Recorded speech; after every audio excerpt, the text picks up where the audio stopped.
ജോയ്സ് മേർ മിനിസ്ട്രീസിന്റെ സുഹൃത്തുക്കളും പാർട്ട്നേഴ്സുമാണ് ഈ പ്രോഗ്രാമിന്റെ ചിലവുകൾ വഹിക്കുന്നത്.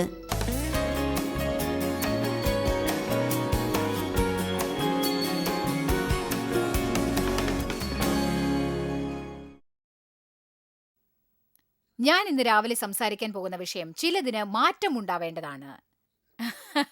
എത്ര പേർക്ക് അങ്ങനെ തോന്നുന്നുണ്ട്? എന്തോ മാറേണ്ടിയിരിക്കുന്നു. നിങ്ങൾക്കറിയാമോ, ചില കാര്യങ്ങളെക്കുറിച്ച് അസന്തുഷ്ടരാകുമ്പോൾ നമ്മൾ ഇത് പറയാറുണ്ട്, ഒന്നും മാറേണ്ടത് അത്യാവശ്യമാണ്. പക്ഷേ ദുഃഖം ഇതാണ്, നമ്മളിത് പറയുമെങ്കിലും ഒന്നും തന്നെ ചെയ്യുന്നില്ല. നമ്മൾ കഠിനമായി പ്രവർത്തിക്കുന്നുണ്ടെന്ന് മനസ്സിലാവുമ്പോൾ പറയുന്നു, വളരെ ജോലി തിരക്കിലാണെന്ന വെളിപ്പാടുണ്ടാകുമ്പോൾ നമ്മൾ പറയുന്നു, നമ്മുടെ ഷെഡ്യൂൾ അധികമാണ്, നിറയെ ഉണ്ടെന്ന്. നമ്മൾ കൂടുതലായി കാര്യങ്ങൾ ഏറ്റെടുക്കുന്നു. എനിക്ക് കൂടുതൽ കാര്യങ്ങൾ ചെയ്തു തീർക്കാനുണ്ട്, എന്തെങ്കിലും ഒരു മാറ്റമുണ്ടാവണം. ഞാൻ വളരെ ജോലി തിരക്കിലാണ്, വളരെ ക്ലേശങ്ങൾ അനുഭവിക്കുന്നു, ഒരു മാറ്റം അത്യാവശ്യമാണ്. എന്റെ കുട്ടികൾക്ക് യാതൊരു നിയന്ത്രണവുമില്ല, ഒരു മാറ്റം ഉണ്ടായേ തീരൂ. അതെ, പക്ഷേ സത്യത്തിൽ എന്ത് നടക്കും എന്നാണ് നിങ്ങൾ ചിന്തിക്കുന്നത്? സംഭവിക്കുന്നത് ഇതാണ്, നിങ്ങൾ ഒരേ മലയ്ക്ക് ചുറ്റും വീണ്ടും ഒരിക്കൽ കൂടി ചുറ്റി നാളെ അതുതന്നെയായിരിക്കും പറയാൻ പോവുക. വാസ്തവത്തിൽ കാര്യം ഇതാണ്, എനിക്ക് തോന്നുന്നു ജനങ്ങൾ ഇതേ ചിന്താഗതിയിൽ കുടുങ്ങിക്കിടക്കുകയായിരിക്കും എന്ന്. ചില കാര്യങ്ങൾ മാറണമെന്നത് അവർക്ക് വളരെ വ്യക്തമായിട്ട് അറിയാം. പക്ഷേ സാത്താൻ നമ്മൾ ജീവിതത്തിൽ ആഗ്രഹിക്കുന്ന മടി പിടിച്ച മനോഭാവത്തിൽ തന്നെ തുടർന്നുകൊണ്ടിരിക്കും. നമുക്ക് മാത്രം ചെയ്യാവുന്ന ഒരു കാര്യത്തിന് നമ്മൾ മറ്റുള്ളവർക്കായി കാത്തിരിക്കുന്നു. എന്റെ ഷെഡ്യൂളിനെ കുറിച്ച് ഞാൻ പരാതി പറയുമായിരുന്നു, എന്തൊരു തിരക്കാണ് എനിക്ക്. എത്ര കാലമാണ് ഞാനിത് പറഞ്ഞുകൊണ്ടിരുന്നതെന്ന് അറിയില്ല. ഒരിക്കൽ ദൈവം എന്നോട് വ്യക്തമായി പറഞ്ഞു, നീയല്ലേ നിന്റെ ഷെഡ്യൂൾ ഉണ്ടാക്കിയത്, നിനക്ക് ഇഷ്ടമല്ലെങ്കിൽ അത് മാറ്റ്. നിങ്ങളിൽ എത്ര പേർക്ക് ജോലി തിരക്കാണെന്നും ക്ലേശമാണെന്നും തോന്നിയിട്ടുണ്ട്, സമയം പോരെന്ന് തോന്നിയിട്ടുണ്ട്, അങ്ങനെ പലതും പലതും പലതും അല്ലേ? കൈപൊക്കാൻ എന്തിനാ മടി കാണിക്കുന്നത്? കാക്കേണമേ ദൈവമേ, സഹായിക്കണമേ. നിങ്ങൾക്കറിയാമോ, നിങ്ങൾക്ക് മാത്രമേ അത് മാറ്റാൻ സാധിക്കൂ. നിങ്ങൾക്ക് മാത്രമേ സാധിക്കൂ. പിന്നെ ആരാണത് മാറ്റാൻ പോകുന്നത്? ജനങ്ങൾ നിങ്ങൾക്ക് കൂടുതൽ കൂടുതൽ ജോലികൾ തന്നുകൊണ്ടേയിരിക്കും. അവരത് മാറ്റുമെന്ന് നിങ്ങൾക്ക് പ്രതീക്ഷിക്കാനാവില്ല. അവർക്ക് കൂടുതൽ കൂടുതൽ പ്രതീക്ഷകൾ ഉണ്ടാവും. അത് മാറ്റേണ്ടത് നിങ്ങളാണ്. കാര്യങ്ങൾ കൈവിട്ടു പോയെന്ന് മനസ്സിലാവുമ്പോൾ പലരും പലപ്പോഴും എന്താണ് ചെയ്യാറുള്ളത്? ചിലർക്ക് ദേഷ്യം വരും, ചിലർക്ക് നിരാശ തോന്നും, ചിലർക്ക് സ്വയസഹതാപം തോന്നും, ചിലർ മറ്റുള്ളവരെ കുറ്റപ്പെടുത്താൻ എന്തെങ്കിലും കാണും, പലരും തന്നെ കുറ്റവാളികളാക്കുന്നു എന്ന മനോഭാവം ഉണ്ടാവും. നമ്മൾ സത്യത്തിൽ എന്താണ് ചെയ്യേണ്ടതെന്ന് അറിയാമോ? നമ്മിൽ ഒരു അഗ്നി ഉണ്ടാക്കണം. എന്നിട്ട് പറയുക, നിങ്ങൾക്കറിയാമോ, ഇത് മാറ്റാൻ എന്ത് ചെയ്യണമോ അത് ഞാൻ ചെയ്യും. ഇത് മാറ്റാൻ എന്ത് ചെയ്യണമോ അത് ഞാൻ ചെയ്യും. ഇന്ന് ഞാനിത് പല പ്രാവശ്യം നിങ്ങളോട് പറയാൻ പോവുകയാണ്. നമ്മളെ കൊണ്ട് ചെയ്യാനാവുന്നത് നമ്മൾ ചെയ്താൽ, നമുക്ക് ചെയ്യാനാവാത്തത് ദൈവം ചെയ്യും. എത്ര എളുപ്പമാണിത്! ദൈവവചനത്തിലെ ഏറ്റവും എളുപ്പമുള്ള തത്വമാണിത്. നിങ്ങളാൽ ആവുന്നത് നിങ്ങൾ ചെയ്യുക, നിങ്ങൾക്ക് ചെയ്യാനാവാത്തത് ദൈവം ചെയ്യും. ഉദാഹരണത്തിന്, നിങ്ങൾക്ക് പ്രശ്നം പരിഹരിക്കാനാവില്ലായിരിക്കാം, പക്ഷേ നിങ്ങൾക്ക് പ്രാർത്ഥിക്കാനാവും. അതുകൊണ്ട് നിങ്ങൾ പ്രാർത്ഥിച്ചാൽ ദൈവം പ്രവർത്തിക്കും, പ്രാർത്ഥിച്ചില്ലെങ്കിൽ ദൈവത്തിന് പ്രവർത്തിക്കാനാവില്ല. അതുകൊണ്ട് നമ്മാലാവുന്നത് നാം ചെയ്യേണ്ടതാണ്. നിങ്ങൾ പറയും, അതോ നിങ്ങൾക്കറിയാമോ, എനിക്കിത് ചെയ്യാനാവില്ല, എനിക്കാവില്ല.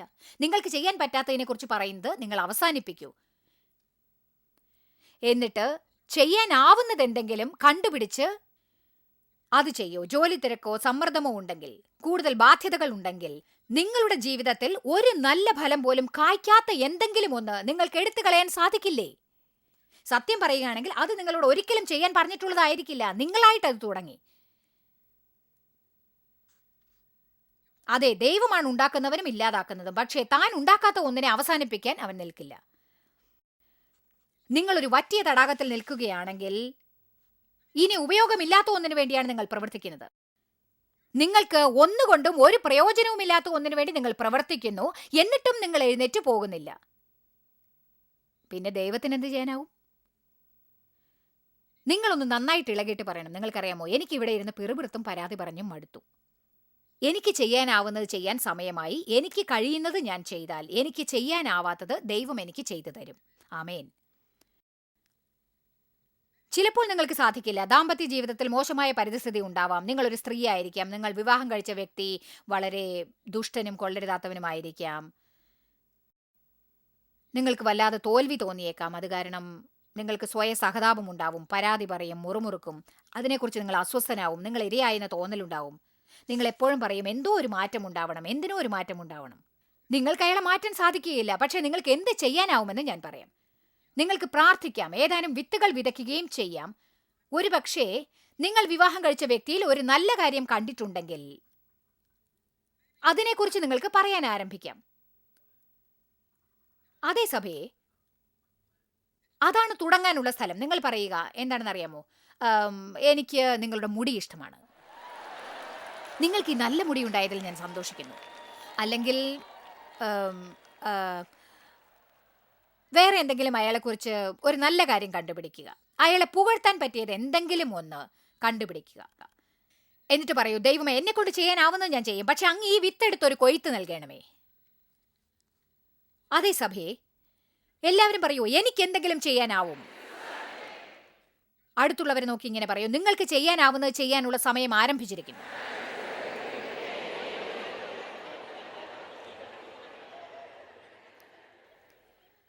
സഭയെ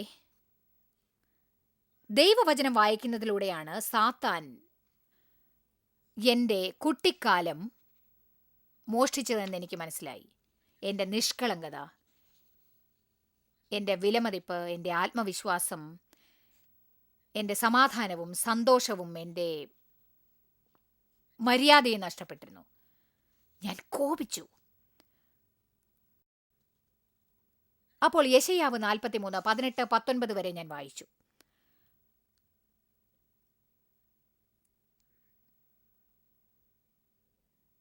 അതിൽ പറയുന്നു, മുമ്പുള്ളവയെക്കുറിച്ച് നിങ്ങൾ ഓർക്കേണ്ടതില്ല, പണ്ടുള്ളവയെക്കുറിച്ച് നിരൂപിക്കുകയും വേണ്ട. അതുകൊണ്ട് എനിക്ക് ആ വർഷങ്ങൾ തിരിച്ചു കിട്ടുകയില്ല, പക്ഷെ എൻ്റെ മനസ്സിൽ നിന്നത് മാറ്റാനാവും. അതേ സഭയെ നഷ്ടപ്പെട്ട വർഷങ്ങൾ നിങ്ങൾക്ക് തിരിച്ചു കിട്ടില്ലായിരിക്കാം. നിങ്ങളുടെ സ്വന്തം മണ്ടത്തരം കൊണ്ടോ മറ്റാരെങ്കിലും നിങ്ങളോട് തെറ്റായി പെരുമാറിയിരിക്കാം. ചിലപ്പോൾ നിങ്ങൾ തെറ്റ് ചെയ്തിട്ടുണ്ടാവാം, അല്ലെങ്കിൽ ചില ബന്ധങ്ങൾ നഷ്ടപ്പെട്ടിരിക്കാം, അഥവാ പണനഷ്ടമുണ്ടായിരിക്കാം. അതുമല്ലെങ്കിൽ ധാരാളിത്തമായി ജീവിച്ചുകൊണ്ട് സ്വന്തം കാര്യം ശ്രദ്ധിച്ചിരിക്കില്ല, ആരോഗ്യത്തിന് നഷ്ടം സംഭവിച്ചിട്ടുണ്ടായിരിക്കാം. ഈ വക കാര്യങ്ങളിലേക്കൊന്നും തിരിച്ചു പോവാൻ നിങ്ങൾക്ക് ഒരിക്കലും സാധിക്കില്ല. അവ എങ്ങനെയായിരുന്നോ അങ്ങനെ തന്നെ വിട്ടേക്കൂ. ബൈബിൾ പറയുന്നത് ചെയ്യുകയാണ് ആദ്യം ചെയ്യേണ്ടത്. പണ്ടത്തെ കാര്യങ്ങൾ ഓർമ്മിക്കാതെയും പഴയതിനെ കുറിച്ച് ചിന്തിക്കാതെയും ഇരിക്കുക. ഇതാ, ഞാൻ ഒരു പുതിയ കാര്യം ചെയ്യുന്നു. എനിക്ക് കഴിയും, ഞാൻ ചെയ്യും, നോക്കട്ടെ എന്നല്ല, ഞാൻ ഒരു പുതിയ കാര്യം ചെയ്യും. ഇതാ യഥാർത്ഥ സത്യം പറയാം, നിനക്കിനി ഒന്നും ചെയ്യാനാവാത്ത ഒരു മോശമായ കാര്യത്തെക്കുറിച്ച് ചിന്തിച്ചുകൊണ്ടിരിക്കുന്നത് വരെ ദൈവം ഇപ്പോൾ ചെയ്യാൻ പോകുന്നത് എന്താണെന്ന് കാണാൻ സാധിക്കുകയില്ല. നിങ്ങളുടെ ജീവിതത്തിൽ ഒരാൾ ഉണ്ടായിട്ട് അവരിതല്ല, അവരിതല്ല, അവരിതല്ല, അവരതല്ല എന്ന് പറയുന്നത് പോലെയാണിത്. ഒരു നല്ല ഗുണം പോലും ഇല്ലാത്ത മനുഷ്യനായി ജീവിക്കുന്നത് കൊണ്ട് എന്താണ് പ്രയോജനം?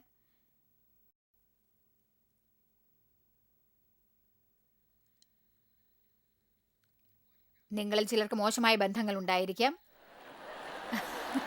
നിങ്ങൾ എന്നെ നോക്കുന്നത് കണ്ടാൽ തോന്നും, ഓ, തെളിയിച്ചു തരട്ടെ. ഒന്നിലും ഒരു നല്ല കാര്യം പോലും ഇല്ലാത്ത മനുഷ്യനായി ജീവിക്കുന്നത് കൊണ്ട് എന്താണ് പ്രയോജനമുള്ളത്? നല്ല കാര്യങ്ങളെ വലുതാക്കി കാണാൻ നാം ആരംഭിക്കണം. ചീത്ത കാര്യങ്ങളെ ചെറുതായി കാണണം.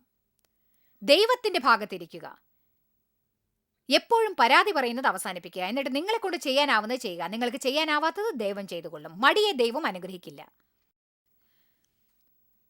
ദൈവം മന്ദഗതിക്കാരെയും നിഗളികളെയും അനുഗ്രഹിക്കില്ല. ദൈവം ഒരു പുതിയ കാര്യം ചെയ്യുന്നു. പഴയതിൽ നിങ്ങളുടെ ചിന്ത മാറ്റാൻ അവർ ആഗ്രഹിക്കുന്നു.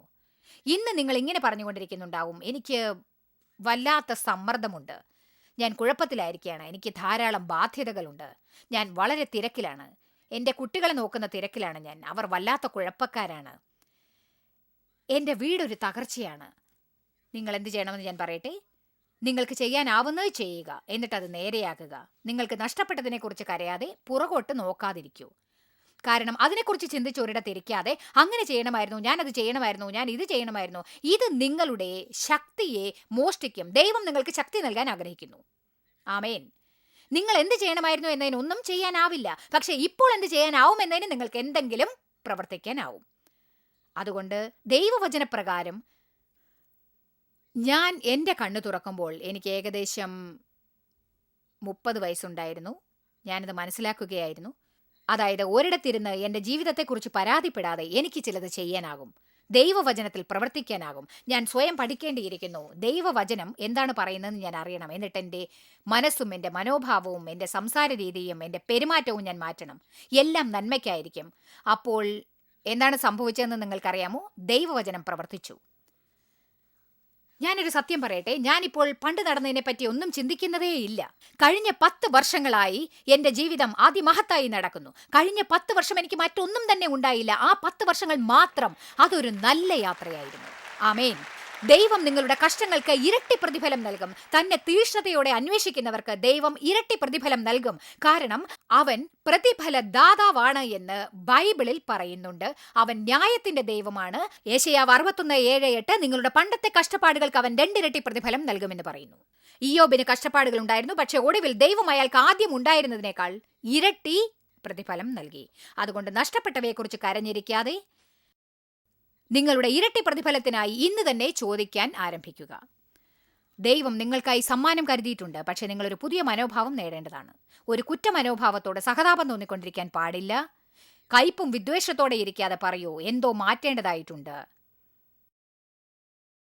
നമുക്ക് വിധിയെ മാറ്റിയ ചിലരെക്കുറിച്ച് ബൈബിളിൽ എഴുതിയിട്ടുള്ളത് നോക്കാം.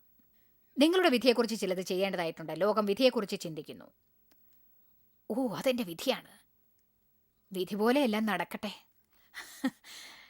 വിധിയെക്കുറിച്ച് നിങ്ങൾക്കറിയാമോ? ക്രിസ്ത്യാനികൾക്ക് ഒരു വിധിയുണ്ടെന്നതിൽ ഞാൻ സന്തോഷിക്കുന്നു. നമ്മുടെ വിധിയാണ് നമ്മുടെ ലക്ഷ്യസ്ഥാനം. അവിടെയാണ് നാം ഒടുവിൽ എത്താൻ പോകുന്നത്. നിങ്ങൾക്കറിയാമോ, എനിക്കൊരു നല്ല തുടക്കം ഉണ്ടായിരുന്നില്ല, പക്ഷെ ഒരു നല്ല അവസാനം എനിക്കുണ്ടാവും. നമ്മുടെ തുടക്കം എങ്ങനെയാണെന്നതിനേക്കാൾ അവസാനം എങ്ങനെയായിരിക്കുമെന്നാണ് ചിന്തിക്കേണ്ടത്. നിങ്ങൾക്ക് ഇനിയും അധികം വൈകിയിട്ടില്ല. കാര്യങ്ങൾക്ക് മാറ്റമുണ്ടാവാൻ വൈകിയിട്ടില്ല. നല്ല ബന്ധങ്ങൾ വളർത്തുന്നതിന് ഇനിയും വൈകിയിട്ടില്ല. കടത്തിൽ നിന്ന് പുറത്തു കിടക്കാൻ ഇനിയും വൈകിയിട്ടില്ല. നിങ്ങളുടെ വീട് വൃത്തിയാക്കാൻ വൈകിയിട്ടില്ല. നിങ്ങളുടെ ആരോഗ്യത്തെക്കുറിച്ച് എന്തെങ്കിലും ചെയ്യാൻ വൈകിയിട്ടില്ല. നിങ്ങൾ അത്യധികം വ്യസനത്തോടെ ഒരിടത്തിരുന്ന് ഇങ്ങനെ പറയരുത്, എന്തോ ഒന്ന് മാറാനുണ്ടല്ലോ ദൈവമേ, എന്നെ കൊണ്ട് ഇനി സഹിക്കാനാവില്ല, എന്തോ ഒന്ന് മാറാനുണ്ട് ദൈവമേ, ഞാൻ സഹിച്ച് മടുത്തു, എനിക്ക് മാറണം. ഇതൊരു വലയാണ്. ഇത് ഉപയോഗശൂന്യമാണ്. അവസാനമില്ലാത്ത സംക്രമണമാണ്. ഇതൊരിക്കലും മാറില്ല. പക്ഷെ നിങ്ങൾ ഇങ്ങനെ പറഞ്ഞാൽ കുറച്ചും കൂടി സന്തോഷമുണ്ടാവും. അതെന്താണെന്നോ, സാത്താൻ എന്നെ മോഷ്ടിച്ചതിന് മതി, ദൈവത്തെ കൂടാതെ എനിക്കൊന്നും ചെയ്യാനാവില്ലെന്നറിയാം. പക്ഷെ ദൈവം ചെയ്യാനായി എനിക്ക് കാണിച്ചു തന്നതെല്ലാം ഞാൻ ചെയ്യാൻ പോവുകയാണ്. എന്നാലാവുന്നതെല്ലാം ഞാൻ ചെയ്യും. ചെയ്യാനാവാത്തത് ദൈവം ചെയ്യും.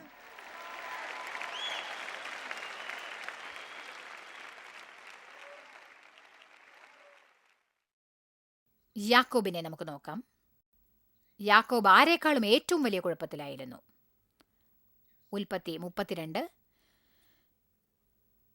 പക്ഷെ ഒരു ദിവസം അയാൾക്ക് ജീവിതത്തോട് വെറുപ്പ് തോന്നി.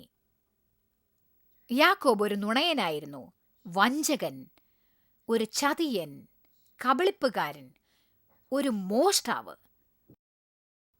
അവൻ ദൈവത്തെ അറിഞ്ഞു. പക്ഷെ തനിക്ക് വേണ്ടത് നേടാൻ അയാൾക്ക് സ്വയം ഉത്സാഹം തോന്നി.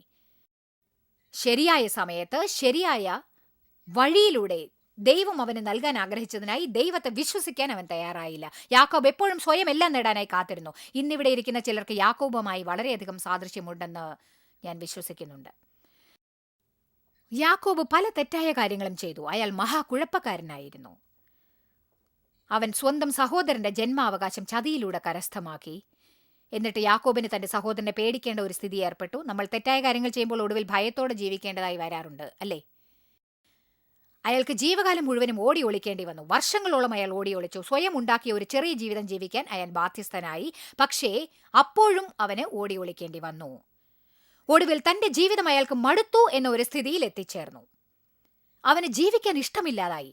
തന്റെ ജീവിതത്തെ അയാൾ വെറുത്തു. ഒരുപക്ഷെ അയാൾ പറഞ്ഞിട്ടുണ്ടാവും, ഒരു മാറ്റമുണ്ടാകേണ്ടതാണ്.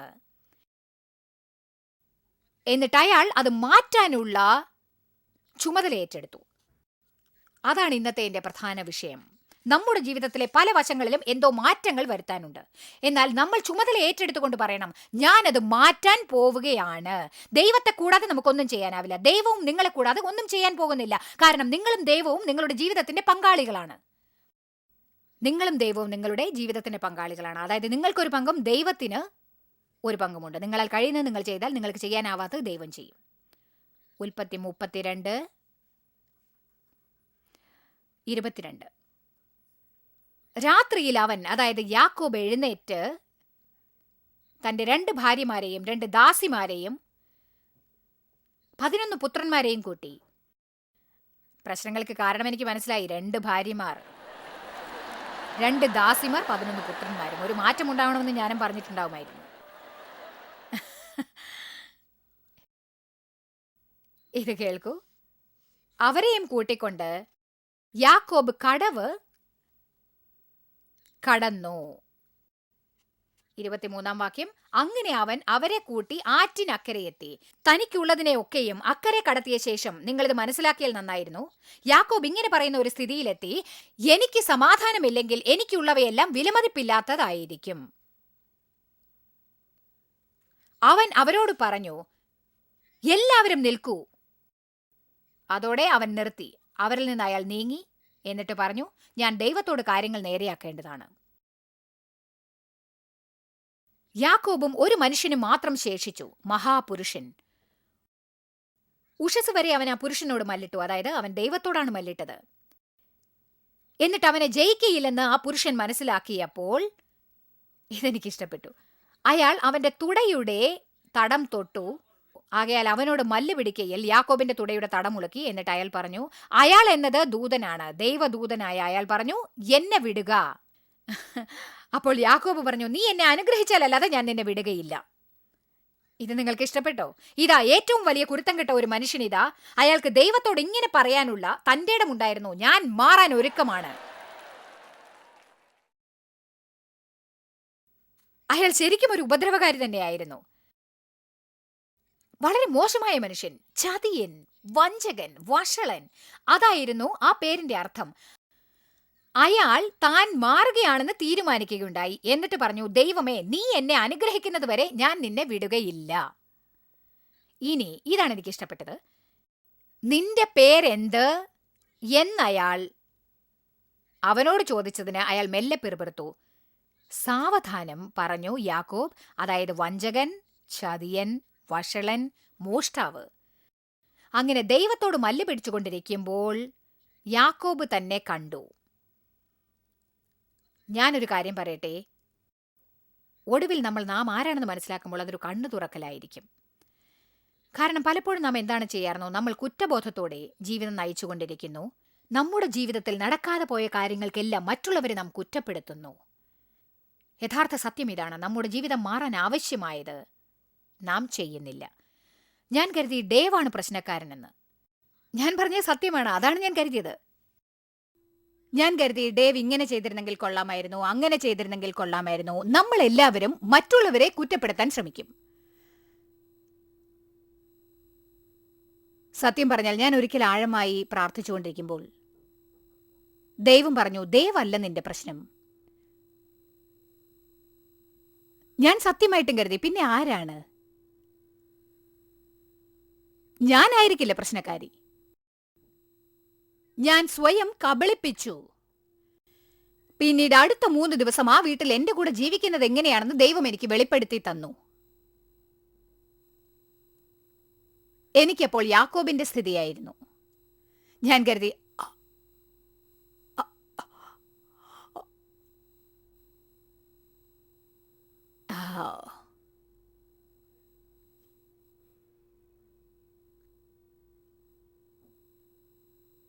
ഇരുപത്തെട്ടാം വാക്യം.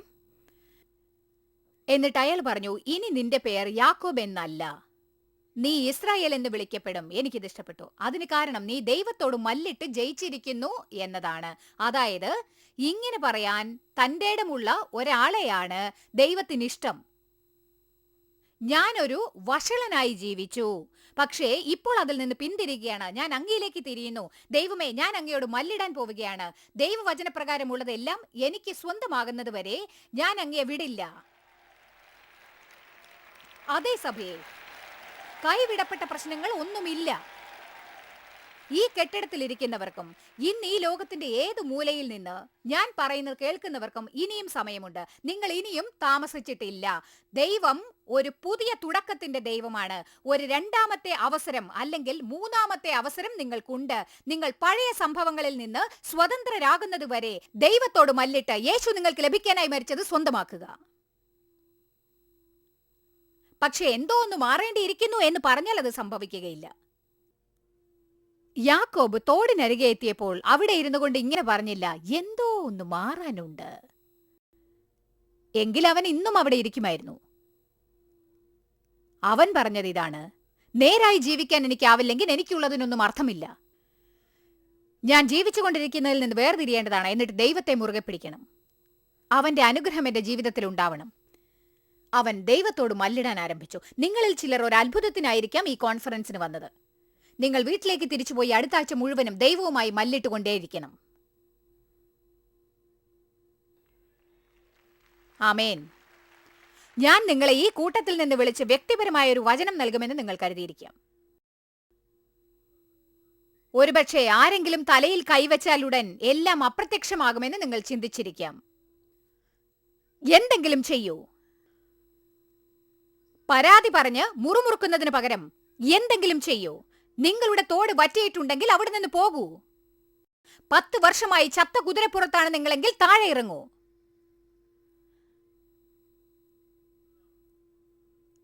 വറ്റിയ തോടിനരികിലിരുന്ന് ഇങ്ങനെ പറയരുത്, എന്തോ ഒന്ന് മാറേണ്ടിയിരിക്കുന്നു, എന്തോ ഒന്ന് മാറേണ്ടിയിരിക്കുന്നു. ഞാനിന്ന് രാവിലെ ചിന്തിച്ചു, ഇഷ്ടമില്ലാത്ത ജോലിയിൽ തുടർന്നുകൊണ്ടിരിക്കുന്ന പലരും ഉണ്ടാവും. തങ്ങളുടെ വരമോ വിളിയോ അല്ലാത്ത എന്തെങ്കിലും കാര്യം ചെയ്തുകൊണ്ടിരിക്കുകയാവും. എന്നിട്ട് അവർക്ക് സന്തോഷമില്ല, സമാധാനമില്ല, അവർക്ക് തികവില്ലായ്മ തോന്നും, ഉണങ്ങിയതായി തോന്നും, കഷ്ടപ്പാടുണ്ടാവും. നിങ്ങൾ അങ്ങനെയാവുമ്പോൾ അത് ചുറ്റുമുള്ള എല്ലാവരോടും കാണിക്കും. ഞാൻ പറയുന്നു, നിങ്ങൾ അങ്ങനെയാകുമ്പോൾ ചുറ്റുമുള്ളവരുടെ മേൽ അത് കാണിക്കുമെന്ന്. നമ്മുടെ ജീവിതത്തിലുള്ള മറ്റുള്ളവർക്കാണ് പലപ്പോഴും ശരിയായ തീരുമാനങ്ങൾ എടുക്കാൻ ധൈര്യം ക്ഷയിച്ചു പോകാറ്. നമുക്ക് വേണ്ടി അവർ അനുഭവിക്കുന്നു. അവരുടെ ധൈര്യം ക്ഷയിച്ചു പോകുന്നു. ജീവിതകാലം മുഴുവനും നിങ്ങൾ വെറുക്കുന്ന ഒരു കാര്യം ചെയ്തുകൊണ്ടിരിക്കുന്നത് കഷ്ടം തന്നെയാണ്. അഥവാ ഒരിക്കൽ ജീവനുള്ള സത്തായ ഒരു കാര്യം ചെയ്തുകൊണ്ടിരുന്നത് ഇപ്പോൾ അങ്ങനെ അല്ല എന്നതുപോലെ ആവുന്നു. നിങ്ങൾക്കത് വരണ്ട തോടാണ്. നിങ്ങൾക്ക് വറ്റിയ തോട് പരിചയമുണ്ടോ? ഏലിയാവിന്റെ കഥ. ഏലിയാവ് ഒരു വലിയ പ്രവാചകനായിരുന്നു. നാട്ടിലെങ്ങും ക്ഷാമമുണ്ടായി. ദൈവം ചെറുത്ത് എന്നൊരു തോടിൽ അയാളെ പോഷിപ്പിച്ചു. കാക്കകൾ അയാൾക്ക് ഭക്ഷണം കൊണ്ടുവന്നു, രാവിലെയും വൈകുന്നേരവും മുടങ്ങാതെ. പക്ഷെ ബൈബിൾ പറയുന്നു ആ തോട് വറ്റിയെന്ന്. നിങ്ങൾ ഏത് തരത്തിലുള്ള ഒരു പരിതസ്ഥിതിയിലായിരുന്നാലും ആ തോട് വറ്റിയേക്കാം. ഒരിക്കൽ ജീവനുള്ളതായിരുന്ന ഒരു സംഗതി ഇപ്പോൾ നിങ്ങളെ സംബന്ധിച്ച് ജീവനറ്റതായിരിക്കുന്നു. പണ്ട് അതിൽ അഭിഷേകമുണ്ടായിരുന്നു, ഇന്നതിൽ അഭിഷേകമില്ല. അതിൽ കൃപയുണ്ടായിരുന്നു, ഇന്നതിൽ കൃപയില്ല. ഒരു പുതിയ ജോലി അന്വേഷിക്കുന്ന എത്ര പേരാണ് ഇന്ന് ജീവകാലം മുഴുവനും വറ്റിയ തോടിൽ തന്നെ ഇരിക്കുന്നത്? എന്തോ ചെയ്യാൻ അവർ ആഗ്രഹിക്കുന്നുണ്ടെങ്കിലും അവർക്കതിന് ഭയമാണ്. അത് തെറ്റായാലോ? അവർ പണത്തെക്കുറിച്ച് ചിന്തിക്കുന്നു. ഇതാണ്, അതാണ്, മറ്റു വല്ലതുമായിരിക്കും. ഞാൻ ഒരു കാര്യം പറയാം, ദൈവവുമായുള്ള ശരിയായ നിൽപ്പും സമാധാനവും സന്തോഷത്തെയുംക്കാൾ പ്രധാനമായിട്ട് ഒന്നും തന്നെയില്ല. ദൈവഹിതത്തിൽ ജീവിക്കുന്നതിനേക്കാൾ കൂടുതൽ പ്രധാനമായിട്ട് ഒന്നും തന്നെയില്ല. കാരണം നിങ്ങൾ എത്ര പേരെ സന്തോഷിപ്പിച്ചാലും നിങ്ങൾ ചെയ്യുന്നതിൽ ദൈവം സന്തുഷ്ടനാണെന്ന് അറിയുന്നത് വരെ നിങ്ങൾക്ക് സന്തോഷിക്കാൻ സാധിക്കില്ല. ഞാനിത് വീണ്ടും പറയാം, നിങ്ങൾ മറ്റുള്ളവരെ എത്ര തന്നെ സന്തോഷിപ്പിച്ചാലും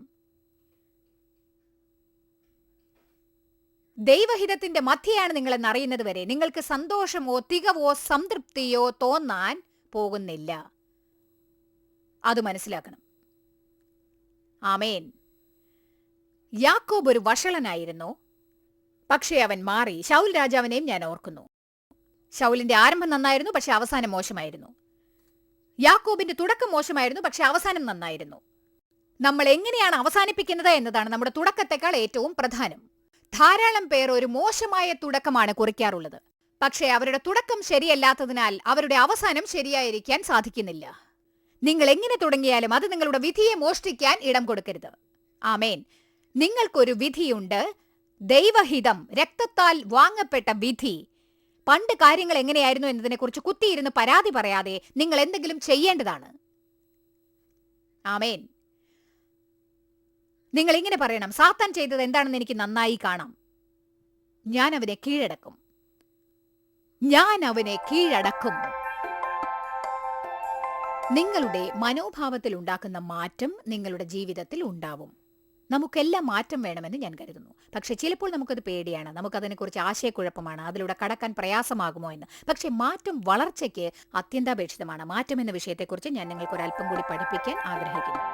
ജോയ്സ് മേയറുടെ ശുശ്രൂഷ കേന്ദ്രത്തിൽ നിങ്ങൾ അറിഞ്ഞതിനേക്കാൾ നിങ്ങൾ ഞങ്ങൾക്ക് വളരെ പ്രിയപ്പെട്ടവരാണ്. ലോകം മുഴുവൻ ഈ ശുശ്രൂഷ കേന്ദ്രത്തെ നടത്താൻ സഹായിച്ചതിൽ എല്ലാവർക്കും വളരെ നന്ദി.